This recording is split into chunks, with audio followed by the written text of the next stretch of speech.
Like iron, protein, இந்த லாஸ்லாம் இருக்கும். ஒரு ஹெல்தி இண்டிவிஜுவலுக்கு அதை ரெப்ளனிஷ் பண்ணிக்கக்கூடிய பெண்களுக்கு ஸ்பெஷலைஸ்டா என்னன்னா, அவங்க ஒரு பிரெக்னன்சியை நோக்கி போகும்போது கண்டிப்பா ஊட்டச்சத்து இழப்பீடு பெண்களுக்கு அதிகமாவே இருக்கும். அதாவது வெஜிடேரியன் சோர்சஸ்ல இருக்கக்கூடிய அயன் வந்துட்டு நம்ம உடம்பு அப்சார்ப் பண்ணணும்னா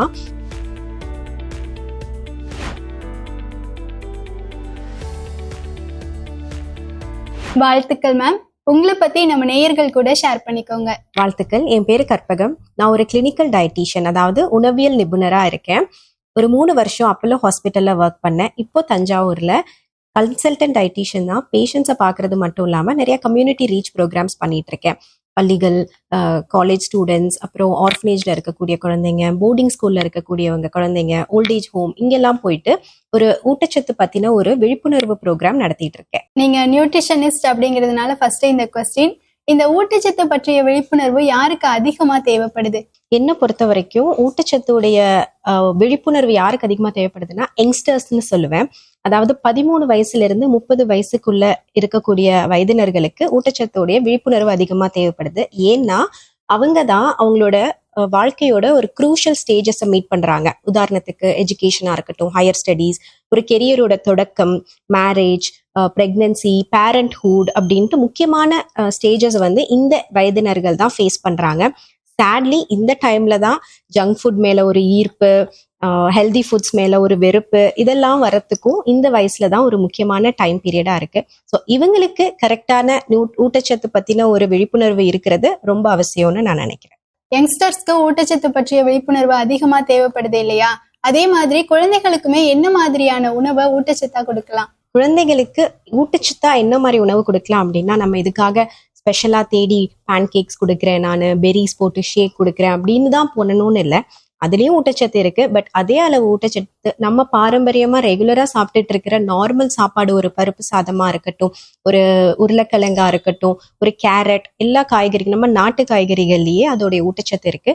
நம்ம பாரம்பரியமா சாப்பிடுற உணவை அந்தந்த வயசுக்கு தகுந்த மாதிரி அந்த குழந்தைங்களுக்கு ஒவ்வொரு ஸ்டேஜா கொடுக்க ஆரம்பிச்சாலே ஊட்டச்சத்து போதுமான அளவு கிடைக்கும். குழந்தைகளுக்கு என்ன மாதிரியான உணவை ஊட்டச்சத்தா கொடுத்தா நல்லா இருக்கும் அப்படிங்கறத சூப்பரா சொன்னீங்க. இப்போ எந்த வயதுடைய குழந்தைக்கு என்ன மாதிரியான ஊட்டச்சத்து கொடுத்தா கரெக்டா இருக்கும்? ஓகே, இது ஒரு நல்ல கேள்வி. ஊட்டச்சத்து அப்படிங்கிறது எல்லா வயதினர்களுக்கும் கண்டிப்பா தேவை. ஆனா இதுதான் ஊட்டச்சத்து கண்டிப்பா இந்த வயசுக்கு அதிகமா தேவை அப்படிங்கிறத விட எல்லா ஊட்டச்சத்தும் சரியான அளவுகோல்ல இருக்கிறது ரொம்ப முக்கியம். எல்லா ஊட்டச்சத்துக்குமே ஒரு நார்மல் வேல்யூன்னு அப்படின்னு ஒண்ணு இருக்கும். அந்த நார்மல் வேல்யூக்கு வர மாதிரியான ஊட்டச்சத்து நம்ம எல்லாமே எடுத்துக்கணும். அதுக்காக நான் என்ன எப்பவுமே டைரியை வச்சா பார்த்து சாப்பிட்டுட்டு இருக்க முடியும் அப்படின்னு நீங்க கேட்கலாம். அப்படிலாம் ஒன்றும் இல்லை. எல்லா சாப்பாடையுமே எடுத்துக்கும் போது ஒரு பேலன்ஸ்டு நியூட்ரிஷன் நம்ம பிளேட்ல கண்டிப்பா கிடைக்கும். ஊட்டச்சத்து அப்படிங்கிறது குழந்தைகளுக்கு அதிகமானா புரத சத்து நம்ம கண்டிப்பா சொல்லலாம். ஏன்னா ஒரு growth அதுக்கு சப்போர்ட் பண்றது வந்து ப்ரோட்டீன்ஸ் தான். ஸோ ப்ரோட்டீன்ஸோட கான்சென்ட்ரேட் பண்ண வேண்டியது ரொம்ப முக்கியம். அடுத்த கொஸ்டின், இது வந்து எல்லா தாய்மார்களுமே எதிர்பார்க்கக்கூடிய கொஸ்டின் கூட சொல்லலாம். குழந்தைகளுக்கு ஏற்படக்கூடிய இந்த ஊட்டச்சத்து பற்றாக்குறையை நாம எப்படி கண்டுபிடிக்கிறது? ஓகே, இது ஒரு நல்ல கேள்வி. குழந்தைகள் ஊட்டச்சத்து குறைபாடோட இருக்காங்க அப்படின்னா ஒரு சில சைன்ஸ் அண்ட் சிம்டம்ஸ் வச்சு நம்ம தெரிஞ்சுக்கலாம். குழந்தைகளுக்கு மட்டும் இல்ல, பெரியவங்களா இருந்தாலும் ஊட்டச்சத்து குறைபாடா இருந்தா முதல்ல பாதிக்கப்படக்கூடியது வந்துட்டு நம்மளோட இம்யூன் சிஸ்டம், அதாவது நோய் எதிர்ப்பு சக்தி. குழந்தைங்க வந்து அடிக்கடி அதிகமா காய்ச்சலால பாதிக்கப்படுறாங்க, ஒரு சளி பிடிக்குது அப்படின்னா கண்டிப்பா அவங்களோட ஊட்டச்சத்து குறைபாடு இருக்கிறதுக்கு அதிக வாய்ப்புகள் இருக்கு. அண்ட் ரெகுலரா அவங்களோட வயசுல இருக்கக்கூடிய குழந்தைங்க அளவுக்கு ஈக்குவலா இவங்களால ஒரு எனர்ஜியா ஒரு வேலையை பண்ண முடியல, ஒரு ஸ்போர்ட்ஸ்ல இன்வால்வ் ஆக முடியல, டயர்ட் ஆயிடுறாங்க, இல்ல ஒரு காக்னிட்டிவ், அதாவது கவனம் செலுத்த முடியல கிளாஸஸ்லயா இருக்கட்டும், எக்ஸாம்லயா இருக்கட்டும் அப்படின்னா ஒருவேளை அது ஊட்டச்சத்து குறைபாடா கூட இருக்கலாம். பார்த்த உடனே எப்படி தெரிஞ்சுக்கலாம் அப்படின்னா, நம்மளுடைய தசைகள் வந்துட்டு மசில்ஸ் அதிகமா இல்லாம நிறைய எலும்புகள் தெரியுது அப்படின்னா அது வந்து ஒரு ஊட்டச்சத்து குறைபாடா இருக்கலாம். நம்ம பார்த்திருப்போம் இல்லையா, இந்த காலர் போன், அப்புறம் இந்த ரிப் போன், அந்த விலா எலும்பு அதெல்லாம் சொல்லுவோம்ல, அதுல எல்லாம் நம்மளோட மசில் கவர் ஆயிருக்கணும். அந்த மாதிரி இல்லாம நிறைய எலும்புகள் தெரியிற அளவுக்கு இருக்காங்க அப்படின்னா அது ஒரு ஊட்டச்சத்து குறைபாடோட அறிகுறியா இருக்கலாம். இது எல்லாத்தையும் விட ஈஸியா என்னன்னா, கிராமமா இருந்தா தாய்மார்கள் அவங்க குழந்தைங்களை பக்கத்துல இருக்கக்கூடிய அங்கன்வாடிகள்ல கொண்டு போனாங்கன்னா, அங்க இருக்கக்கூடிய அங்கன்வாடி உதவியாளர்களுக்கு இந்த வயசு குழந்தை எந்த ஹைட் அண்ட் வெயிட் இருக்கணும் அப்படிங்கிறது தெரியும். ஸோ அவங்க அதை பார்த்து சொல்லுவாங்க. அப்படி இல்லைன்னா ரெகுலர் செக்அப் டாக்டர் கிட்ட நீங்க ஒரு வேக்சினேஷனுக்காக போகும்போது, இல்ல ஏதோ ஒரு காய்ச்சல் ஜுரத்துக்காக போகும்போது ஊட்டச்சத்து குறைபாடு ஏதாவது இருக்கா அப்படிங்கறத நீங்க மருத்துவர்கிட்டயோ இல்ல எங்களை மாதிரி ஒரு நியூட்ரிஷனிஸ்ட் கிட்டயோ கேட்டு தெரிஞ்சுக்கலாம். மோஸ்ட்லி இந்த காலத்துல பாத்தீங்கன்னா ஃபாஸ்ட் ஃபுட் அப்புறம் பாக்கெட்ல அடைக்கப்பட்ட உணவுகளை தான் எல்லாருமே அதிகமா சாப்பிடுறாங்க. இதனால கூட ஊட்டச்சத்து இழப்பு ஏற்படுமா? கண்டிப்பா இழப்பு ஏற்படும். இழப்பு அப்படிங்கிறத விட இதனால ஊட்டச்சத்து பாதிப்புகள் நிறைய ஏற்பட வாய்ப்பு இருக்கு. உதாரணத்துக்கு இப்போ நம்ம ஃபாஸ்ட் ஃபுட்ஸ் எடுத்துக்கிறோம் அப்படின்னா, லாங் டேர்ம் பாதிப்பு என்ன இருக்கும்னு பாத்தீங்கன்னா, நம்மளுக்கு இந்த அஜினோமோட்டோன்னு சொல்லக்கூடிய மோனோசோடியம் குளூட்டமேட் அப்படிங்கிற ஒரு கெமிக்கல்னால அதை நம்ம அடிக்கடி எடுத்துக்கிட்டே இருக்கும் போது இது கேன்சர் வரதுக்கான வாய்ப்பு கூட லாங் டேர்ம்ல இருக்கு. ஷார்ட் டேர்மா என்ன பிரச்சனைகள் ஏற்படும்னா, ஆயில் ரீயூஸ் பண்றாங்களா அப்படிங்கிறது நம்மளுக்கு தெரியாது. நல்ல புரோட்டீனா நான்வெஜ்ஜா இருந்தா ஒரு நல்ல மீட் தான் அவங்க யூஸ் பண்றாங்களாங்கிறது தெரியாது. குழந்தைகளுக்கு ஃபுட் பாய்சன் வரதுக்கு நிறைய வாய்ப்பு இருக்கு. அந்த ஃபுட் பாய்சன்னால அவங்க ஊட்டச்சத்து குறைபாடுகள் வரலாம். அண்ட் நம்ம ஃபாஸ்ட் ஃபுட்ஸ்ல ரொம்ப கான்சென்ட்ரேட் பண்ணி சாப்பிட்றதுனால அன்ஹெல்தி ஃபுட்ஸையே நம்ம அதிகமா நிறைய எடுத்துட்டு இருக்கோம். அதாவது மைதா ரிலேட்டட் ஃபுட்ஸ் வந்துட்டு அதிகமா எடுத்துட்டு இருக்கோம். நம்ம உடம்புக்கு தேவைப்படக்கூடிய ஊட்டச்சத்து வந்துட்டு ரொம்ப கம்மியா எடுத்துக்கிட்டு இருக்கோம். ஒரு காய்கறி ஆகட்டும், ஒரு நம்ம வீட்டுல செய்யக்கூடிய ஒரு சாதம், ரசம், சாம்பார் அப்படிங்கிற ஒரு நார்மல் பாரம்பரியத்தை மறக்கிறதுனால நம்மளோட பாரம்பரியம் மட்டும் அழியறது இல்ல, நம்ம ஒவ்வொருத்தரோட ஊட்டச்சத்தும் குறைபாடு ஆயிட்டு இருக்கு. சராசரியா ஒருத்தரோட உடல்ல ஊட்டச்சத்தோட அளவு எவ்வளவு இருக்கணும், இத கணக்கு பண்றதுக்கான அளவுகோல்லாம் இருக்கா? கண்டிப்பா இருக்கு. ஊட்டச்சத்து எவ்வளோ இருக்கணும், நம்ம எவ்வளோ எடுத்துக்கணும் அப்படிங்கிற ரெண்டுக்குமான அளவுகோலுமே இருக்கு. ஆனா அதை நம்ம இன்டெப்தா டீட்டெயிலா சொல்ல முடியாது. ஏன்னா ஒவ்வொரு ஊட்டச்சத்துக்கும் ஒரு குறைந்தபட்ச அளவும் இருக்கு, அதிகபட்ச அளவும் இருக்கு. அந்த குறைந்தபட்ச அளவை விட கம்மியா இருந்தாலும் உடல் உபாதைகள் வரும். அந்த இருக்க வேண்டிய அதிகபட்ச அளவை விட அதிகமா இருந்தாலும் உடல் உபாதைகள் வரும். அதாவது டாக்ஸிசிட்டின்னு சொல்லுவோம். இப்போ ஒரு வைட்டமினாவே இருந்தாலும் அது இருக்க வேண்டிய ரேஞ்சை விட அதிகமா இருந்துச்சுன்னா வைட்டமின் டாக்ஸிசிட்டி, அதுவுமே ஹெல்த்துக்கு அவ்வளோ நல்லதில்லை. அதே மாதிரி இருக்க வேண்டிய அளவோட குறைவா இருந்துச்சுன்னா நம்மளோட growth அண்ட் டெவலப்மெண்ட்டை அது பாதிக்கும். அகெயின் நான் சொன்ன மாதிரி இம்யூனிட்டியை வந்து பாதிக்கும். நிறைய உடல் உபாதைகள் வரத்துக்கும் வாய்ப்பு இருக்கு. குறைவா இருக்கிறத டெஃபிஷியன்சின்னு சொல்லுவோம். இன்டெப்த் அதை நம்ம ஒன்னு சொல்ல முடியாது. ஏன்னா வைட்டமின்ஸ்ல A, B, C, D அப்படின்ட்டு நிறைய வைட்டமின்ஸ் இருக்கு. வைட்டமின் K இருக்கு. அண்ட் புரோட்டீன், கார்போஹைட்ரேட்ஸ் அண்ட் மினரல்ஸ்ல பார்த்தோம்னா அயன், கால்சியம், மெக்னீசியம், செலினியம், ஜிங்க்னு நிறைய இருக்கு. இது ஒன்னுக்கும் நம்ம உடம்புல எவ்வளவு இருக்கணுங்கிற அளவுக்கோலும் இருக்கு, நம்ம சாப்பாட்டுல நம்ம எவ்வளவு சாப்பிடணுங்கிற அளவுக்கோலும் இருக்கு. இந்த டீட்டெயிலா தெரிஞ்சுக்கணும் அப்படின்னா நம்ம ஒரு பிளட் டெஸ்ட் எடுத்து அது மாதிரி தெரிஞ்சுக்கிறது தான் அதுக்கான வழி. இது வரைக்குமே குழந்தைகள் சார்ந்த ஊட்டச்சத்து முறையை பத்தி சொன்னீங்க. இப்போ பெண்களுக்குமே ஊட்டச்சத்து இழப்பு ஏற்படுது இல்லையா, அது எதனால ஏற்படுது? கண்டிப்பா ஊட்டச்சத்து இழப்பீடு பெண்களுக்கு அதிகமாவே இருக்கும். காரணம் என்னன்னு பார்த்தோம்னா, பெண்கள் வந்துட்டு நிறைய ஃபேஸஸ் ஆஃப் லைஃபை வந்துட்டு அவங்க பாக்குறாங்க. உதாரணத்துக்கு ஒவ்வொரு மாசமும் மாதவிடாய் சமயத்துல அவங்களுக்கு ஒரு ஊட்டச்சத்து இழப்பீடு நடக்கும். லைக் அயன், புரோட்டீன், இந்த லாஸ்லாம் இருக்கும். ஒரு ஹெல்தி இண்டிவிஜுவலுக்கு அதை ரெப்ளனிஷ் பண்ணிக்கக்கூடிய சக்தி இருக்கும். ஸோ பிரச்சனை இல்லை. ஆல்ரெடி ஊட்டச்சத்து குறைபாடோட இருக்கிறாங்க அப்படின்னா அது வந்துட்டு அவங்க ஹெல்த்தை அஃபெக்ட் பண்ணும். இதை தவிர்த்து பிரெக்னன்சி டைம்ல அந்த சிசு உருவாகிறதுக்கான நியூட்ரிஷனை வந்துட்டு அந்த சிசு வந்துட்டு தன்னுடைய தாய்மாரோட உடம்புல இருந்து தான் எடுத்துக்கும். ஸோ அந்த டைம்ல ஒரு நியூட்ரியன்ட் லாஸ் இருக்கும் பெற்றோர்களுக்கு. அதுக்கப்புறம் ஆஃப்டர் டெலிவரியும் கூட நம்ம தாய்ப்பால் ஊட்டுறோம் இல்லையா, ஸோ அந்த தாய்ப்பாலுமே நம்ம குழந்தைக்கு வேண்டிய நரிஷ்மெண்ட்டை நம்ம தாய் உடம்புலேருந்து தான் போகுது. ஸோ அந்த டைம்ல ஒரு நியூட்ரியன்ட் லாஸ் இருக்கும். அண்ட் ஒரு 50 இயர்ஸ்க்கு அப்புறம் மெனோபாஸ்ன்னு சொல்லுவோம் இல்லையா, மாதவிடாய் நிற்கிற சமயத்திலையும் ஒரு நியூட்ரியன்ட் லாஸ் வந்துட்டு விமன் ஃபேஸ் பண்ணுவாங்க. ஸோ இதனாலதான் விமனுக்கு வந்துட்டு நியூட்ரியன்ட் அடிக்வெட்டா கிடைக்க வேண்டியது வந்து ரொம்ப முக்கியமா நம்ம எல்லா இடத்துலயும் எம்பசைஸ் பண்ணிட்டே இருக்கிறது. பெண்களுக்கு எதனால ஊட்டச்சத்து இழப்பு ஏற்படுதுங்கிறத சூப்பரா சொன்னீங்க. இப்போ இந்த ஊட்டச்சத்து இழப்பு ஏற்படுறதுனால பெண்களுக்கு என்னென்ன பிரச்சனைகள்லாம் வருது?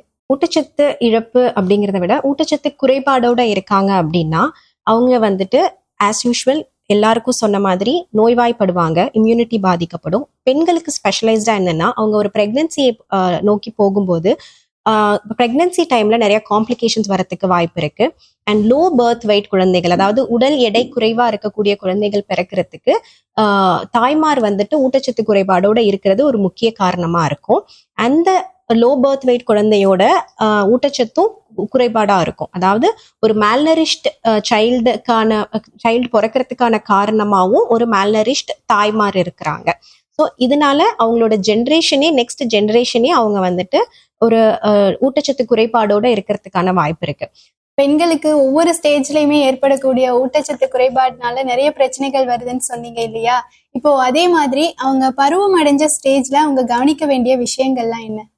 பருவமடைஞ்ச ஸ்டேஜ்ல கவனிக்க வேண்டிய நியூட்ரியன்ஸ் அப்படின்னு பார்த்தோம்னா ஃபர்ஸ்ட் புரோட்டீன் அப்படின்னு சொல்லுவேன். ஏன்னா பருவமடைஞ்சதுல இருந்தே அவங்களோட யூட்ரஸ், அதாவது நம்ம கர்ப்பப்பை வந்துட்டு ஒரு growth நடந்துட்டே இருக்கிறதுனால புரோட்டீன் அதுக்கு ரொம்ப சப்போர்ட் பண்ணும். நம்மளோட ஒவ்வொரு மசில்ஸ், ஒவ்வொரு டிஷ்யூஸ், ஒவ்வொரு செல்ஸும் புரோட்டீனால தான் செய்யப்பட்டிருக்கு.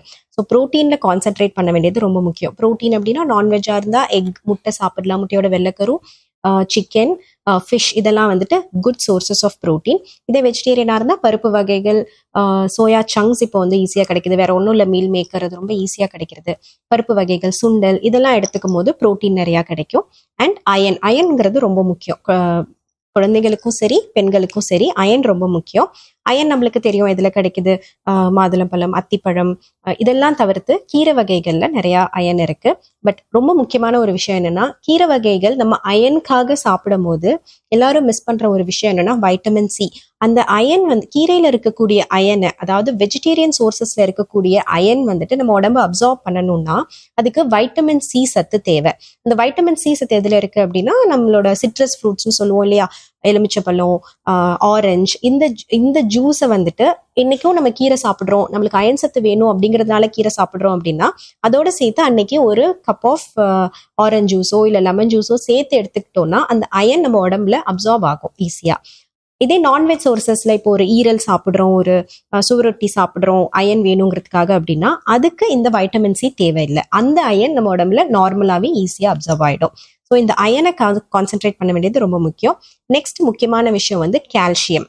ஏன்னா பெண்களுக்கு வந்துட்டு ஆஃப்டர் மெனோபாஸும் சரி, ஆஃப்டர் டெலிவரியும் சரி, போன் லாஸ், போன் டென்சிட்டியில ஒரு லாஸ் ஏற்பட்டுக்கிட்டே இருக்கும். ஸோ கால்சியமை கான்சென்ட்ரேட் பண்ண வேண்டியது ரொம்ப முக்கியம். கால்சியம் பால் சார்ந்த பொருட்கள்ல இருக்கு, பட் அதுல மட்டும் இல்லை, ராகி, எள்ளு, இதுல எல்லாமும் கால்சியம் நிறையா இருக்கு. So calcium and iron, protein, இது மூணும் கான்சென்ட்ரேட் பண்ண வேண்டியது ரொம்ப முக்கியம். ஏஜ் அட்டன் பண்ணக்கூடிய பெண்கள் கவனிக்க வேண்டிய விஷயங்களை பத்தி சொன்னீங்க. இப்போ அதே மாதிரி பால் கொடுக்கக்கூடிய தாய்மார்கள் ஊட்டச்சத்து சார்ந்து கவனிக்கக்கூடிய விஷயங்கள் இருக்கும் இல்லையா, அதை பத்தி ஷேர் பண்ணுங்க. தாய்ப்பால் ஊட்டக்கூடிய தாய்மார்களும் இதே கால்சியம் கொஞ்சம் அதிக கவனம் செலுத்தணும். ஏன்னா நம்ம பால் நம்மளுக்கு தெரியும் கால்சியம் தான் அதிகமா இருக்கு. ஸோ அவங்க நிறைய கால்சியம் சத்து எடுத்துக்கணும். அதுக்கப்புறம் லாக்டோகாக்ஸ் அப்படின்னு சொல்லுவோம், அதாவது பால் சுரக்கிற தன்மையை அதிகப்படுத்தக்கூடிய உணவு வகைகள்னு ஒரு சில உணவு வகைகள் இருக்கு. அதை வந்துட்டு அதிகமா எடுத்துக்கிட்டாங்கன்னா பால் சுரக்கவும் செய்யும், அந்த சுரக்கக்கூடிய பால் நியூட்ரிஷியஸாகவும் இருக்கும். அது என்னென்ன அப்படின்னா, நம்ம பாட்டிமார்கள், வீட்டில் அம்மாமார்கள்லாம் யூஸ்வலாக கொடுத்துருப்பாங்க, மீன் செஞ்சு சாப்பிட்றதுல வந்து நிறைய பால் சுரக்கும். அப்புறம் பாதாமை ஊற வச்சு எடுத்துக்கலாம். ஓட்ஸ்ல பால் நல்லா சுரக்கும். வெந்தயத்தை ஊற வச்சு எடுத்துக்கலாம். இது தவிர நம்ம பூண்டு எல்லாருமே ஒரு பாலூட்டக்கூடிய தாய்மார்களுக்கு பூண்டு கொடுப்பாங்க, பூண்டு சாப்பிட்டா பால் சுரக்கும்ட்டு. பூண்டு is a very good source of lactococcus. இதெல்லாம் எடுத்துக்கும் போது அவங்களுக்கு பால் சுரக்கிறது ஹெல்ப்ஃபுல்லா இருக்கும். அடுத்த கொஸ்டினா, ஒரு ஆரோக்கியமான உணவு தட்டுங்கிறது எப்படி இருக்கணும்? அதே டைம்ல இந்த ஊட்டச்சத்துங்கிறது காஸ்ட்லியான உணவு மூலம் மட்டும்தான் நமக்கு கிடைக்குமா? ஊட்டச்சத்து காஸ்ட்லியா இருக்கணும்னு எந்த அவசியமும் இல்லை. இப்போ அதுதான் நிறைய நடக்குது இங்க. வந்துட்டு எனக்கு ஆன்டி ஆக்சிடென்ட்ஸ் வேணும், எனக்கு இம்யூனிட்டி வேணும்னு சொல்லிட்டு பெரிஸ் சாப்பிடுறாங்க. ப்ளூபெரிஸை தேடி போய் நம்ம வாங்கி சாப்பிட்டுட்டு இருக்கோம். பட் அந்த ப்ளூபெரியில இருக்கக்கூடிய அத்தனை ஆன்டி ஆக்சிடென்ட்ஸ், அத்தனை நியூட்ரிட்டிவ் ப்ராப்பர்ட்டிஸும் நம்ம ஒரு நாவப்பழத்துல இருக்கு. நம்ம அதை மறந்துடுறோம் இல்லையா? ஒரு அயன் வேணும் அப்படிங்கிறதுனால நம்ம அத்திப்பழம் எங்க கிடைக்கும், காஸ்ட்லியா இருந்தாலும் பரவாயில்ல, டேட்ஸ் வாங்கி சாப்பிடுறோம். நம்ம வீட்டுல எல்லார் வீடுகள்லயும் ஒரு முருங்கை மரம் கண்டிப்பா இருக்கும் இல்லையா? ஒரு 2 வீட்டுக்கு ஒரு முருங்கை மரம்னாலும் இருக்கும். அந்த முருங்கை மரத்துல உள்ள முருங்கைக்கீரையை உருவி போட்டு ஒரு சூப்போ ஒரு சாம்பாரோ செஞ்சு சாப்பிட்டாலே அந்த அயன் கிடைக்க போகுது. ஸோ நியூட்ரிஷன் காஸ்ட்லியா போனாதான் கிடைக்கும் அப்படிங்கிறது இல்லை.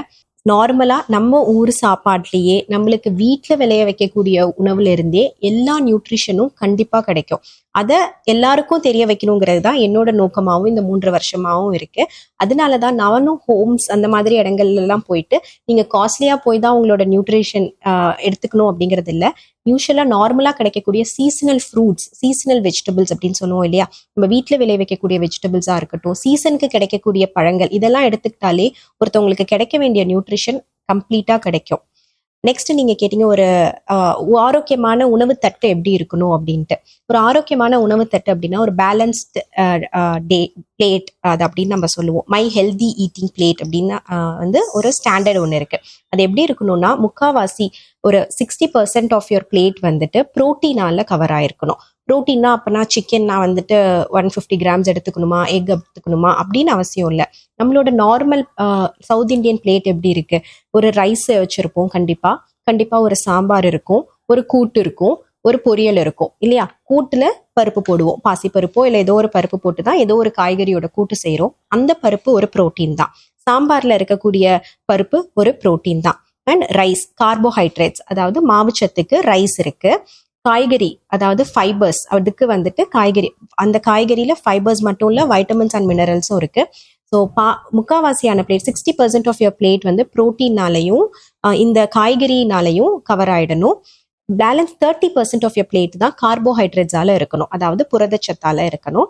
அதுக்கப்புறம் அந்த ஒரு 10% வந்துட்டு ஃபேட்ஸ்க்குன்னு தனியா நம்ம எடுத்துக்கணும்னு அவசியம் இல்லை. நம்ம இதெல்லாம் சமைக்கிறதுக்கு, தாளிக்கிறதுக்கு, வதக்கிறதுக்கு எல்லாத்துக்கும் நம்ம சேர்க்கக்கூடிய எண்ணெய் இதுல ஃபேட்ஸா நம்மளுக்கு சேர்ந்துடும். அதுக்கப்புறம் கண்டிப்பா தண்ணியோட அளவுகோல் வந்துட்டு ஒரு நாளைக்கு 3 லிட்டர், ஒரு ஹெல்தி இண்டிவிஜுவலா இருந்தா ஒரு நாளைக்கு 3 லிட்டர் குறையாம தண்ணி குடிக்கணும். இதுதான் ஒரு ஆரோக்கியமான உணவு தட்டா இருக்கும். டெய்லி நாம சாப்பிடக்கூடிய உணவு தட்டு ஆரோக்கியமா இருக்கிறத பத்தி பார்ட்டா பிரிச்சு சூப்பரா சொன்னீங்க. இப்போ வந்து மழைக்காலம் வருது இல்லையா, இந்த டைம்ல நிறைய பேருக்கு உடல்நல பிரச்சனை ஏற்படும். இந்த டைம்ல ஒவ்வொருத்தருமே எந்த மாதிரியான உணவை எடுத்துக்கலாம்? இந்த மழை டைம்ல அதிகமா வரக்கூடிய உடல் உபாதைகள்னு பார்த்தோம்னா இந்த ஃபீவர், கோல்டு அப்படிங்கிறது அதிகமா வரும். ஸோ முடிஞ்ச அளவுக்கு என்ன தண்ணியா இருந்தாலும், நீங்க ஆரோ வாட்டரா இருந்தாலும் எந்த தண்ணியா இருந்தாலும் கொதிக்க வச்சு எடுத்துக்கிறது ரொம்ப முக்கியம். கொதிக்க வச்சு நம்ம எடுத்துக்கும் போது அதுல உள்ள கிருமிகள் ஏதாவது இருந்தா அது வந்துட்டு இறந்துரும். ஸோ அதனால கொதிக்க வச்சு எடுத்துக்கிறது ரொம்ப முக்கியம். அண்ட் உங்களோட எதிர்ப்பு சக்தியை நீங்க வந்துட்டு இம்ப்ரூவ் பண்ண வேண்டியது ரொம்ப முக்கியம். எதிர்ப்பு சக்தியை எப்படி இம்ப்ரூவ் பண்ணலாம் அப்படின்னா, வந்து வைட்டமின் சி எடுத்துக்கிட்டோம்னா எதிர்ப்பு சக்தி வந்துட்டு இம்ப்ரூவ் ஆகும். வைட்டமின் சி எதுல இருக்கு, இப்பதான் நான் சொன்னேன் இல்லையா, ஆரஞ்சா இருக்கட்டும், ஒரு எலுமிச்சம்பழம், இதெல்லாம் வந்துட்டு எந்த வகையில நம்ம சேர்த்துக்க முடியுமோ அந்த வகையில சேர்த்துக்கணும். நெல்லிக்காய் இது வந்து very good source of vitamin C, நோய் எதிர்ப்பு சக்திக்கு ரொம்ப ஹெல்ப்ஃபுல்லா இருக்கும். அண்ட் மஞ்சள் நம்ம எதுலலாம் சேர்க்க முடியுமோ அதுலலாம் சேர்த்துக்கும் போது அது வந்துட்டு ஒரு ஆன்டி ஆக்சிடென்டா இருக்கிறதுனால அது நம்மளுக்கு இன்ஃபெக்ஷன்ஸ் எல்லாம் வராம பார்த்துக்கும். இந்த மஞ்சளை வந்துட்டு நம்ம ரெகுலரா பண்ணிட்டு இருக்கிற ஒரு விஷயம்தான். டெய்லி நைட் வந்து பால்ல மஞ்சளும் மிளகு இதெல்லாம் போட்டு கொதிக்க வச்சு நம்ம பால் எடுத்தோம்னா இந்த மஞ்சள் இருக்கக்கூடிய கர்க்யூமின் அப்படின்னு சொல்லுவோம், அந்த ஒரு மினரல் வந்துட்டு நம்மளோட எதிர்ப்பு சக்தியை இன்னும் வலுவூட்டும். இந்த மாதிரி ஃபுட்ஸை வந்து ரெகுலரா எடுத்துட்டு இருக்கிற பட்சத்துல நம்மளுக்கு இந்த மாதிரி ஃப்ளூவா இருக்கட்டும், காய்ச்சலா இருக்கட்டும் வராதுன்னு சொல்ல முடியாது, அதோட வீரியம் கண்டிப்பா கம்மியா இருக்கும். ஒவ்வொரு டைம் நம்ம சளி ஜுரம் வரும்போதும் நம்மளோட இம்யூனிட்டி அதுவா பில்ட் ஆகும். அதுவும் ஒரு ஆட் ஆன் ஸ்ட்ரென்த் மாதிரி நம்மளோட இம்யூன் சிஸ்டம்க்கு இருக்கும். மழைக்காலத்துல ஏற்படக்கூடிய உடல்நல பிரச்சனைக்கு ஒரு தகவலை ஷேர் பண்ணீங்க இல்லையா. இப்போ அடுத்ததா ஒரு பக்கம் நீங்க நியூட்ரிஷனிஸ்டா இருந்தாலும் இன்னொரு பக்கம் ஒரு பெண்ணா இருக்கீங்க. சோ ஒரு பெண்ணா மற்ற பெண்களுடைய வளர்ச்சிக்கு இந்த தருணத்துல என்ன சொல்ல நினைக்கிறீங்க?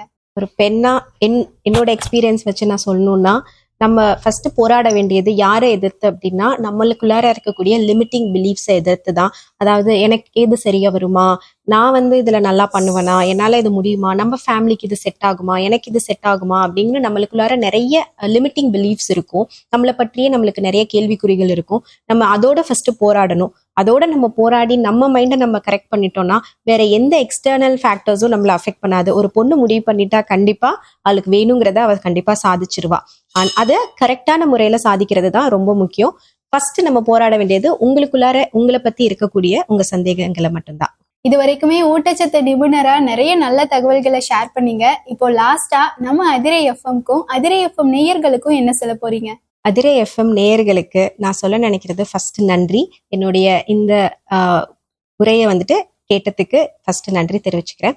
அண்ட் ஒரு நியூட்ரிஷனிஸ்டா நான் சொல்ல நினைக்கிறது என்னன்னா, உங்களோட ஹெல்த் நீங்க கொடுக்க வேண்டிய இம்பார்ட்டன்ஸை இப்போ கொடுக்கலன்னா பின்னாடி நம்ம நிறைய மருத்துவத்துக்கு செலவு பண்ற மாதிரி இருக்கும்.